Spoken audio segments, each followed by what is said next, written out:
Et puis aussi, je vais vous montrer des nouveaux concepts émergents sur la planète. À tel point que on disait à une époque, ce qui se passe aux États-Unis arrivera en France dans 10 ans. Je ne sais pas si vous voyez le retard. Aujourd'hui, il s'est passé quelque chose en France de très particulier, que je vais vous expliquer aujourd'hui, parce que ça va avoir des influences sur la planète. Et nous sommes arrivés aujourd'hui à un point où la France est devenue un laboratoire d'innovation et de tendance au niveau mondial. C'est-à-dire que les Américains, les Asiatiques et les acteurs de toute la planète viennent voir ce que sont en train de faire aujourd'hui les Français, y compris même les pays les plus proches de la France, parce que les Français sont en train justement de faire quelque chose de très particulier, je vais vous expliquer aujourd'hui.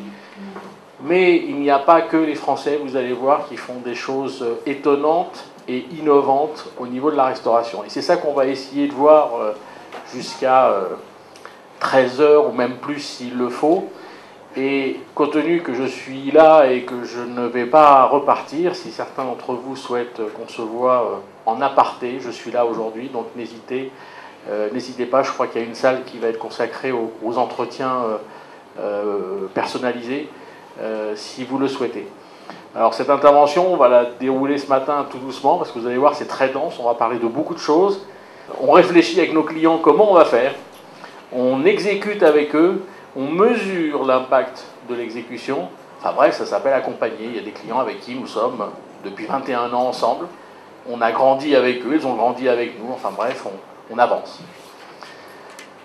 Alors nous avons une particularité, c'est que nous avons 3 observatoires. Un observatoire purement quantitatif, c'est que nous suivons en permanence qui fait quoi, comment, dans le secteur de la consommation alimentaire hors domicile.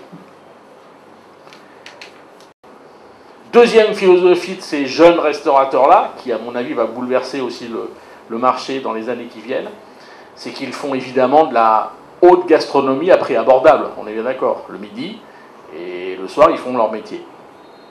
Mais ces gens-là sont aujourd'hui approchés par le guide Michelin, et tous ces jeunes-là ont à chaque fois la même réaction quand ils voient arriver le Michelin, ils disent « Laissez-moi tranquille, je ne veux même pas la moindre étoile.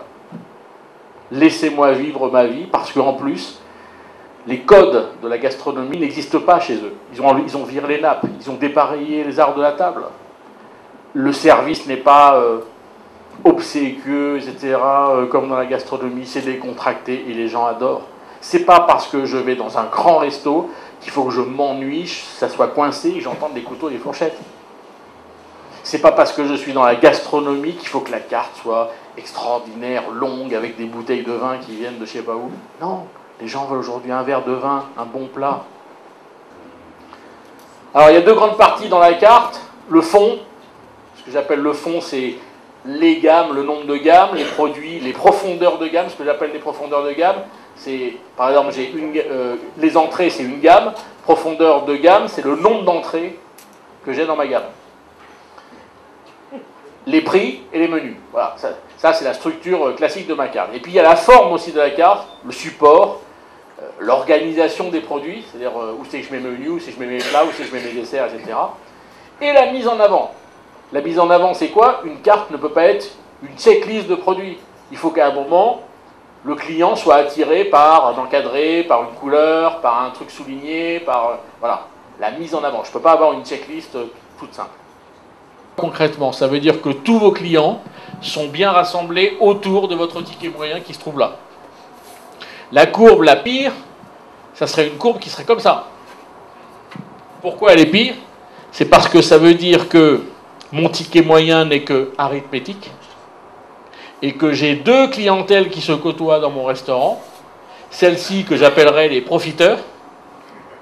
Ben oui, ils profitent de mon système, de ma carte, de mes produits, de ma cuisine, de ma salle, à bas prix, et ceux-là que j'appelle les bons clients. Et pourquoi c'est pas bien? Parce que ceux-là, à un moment, vont se barrer.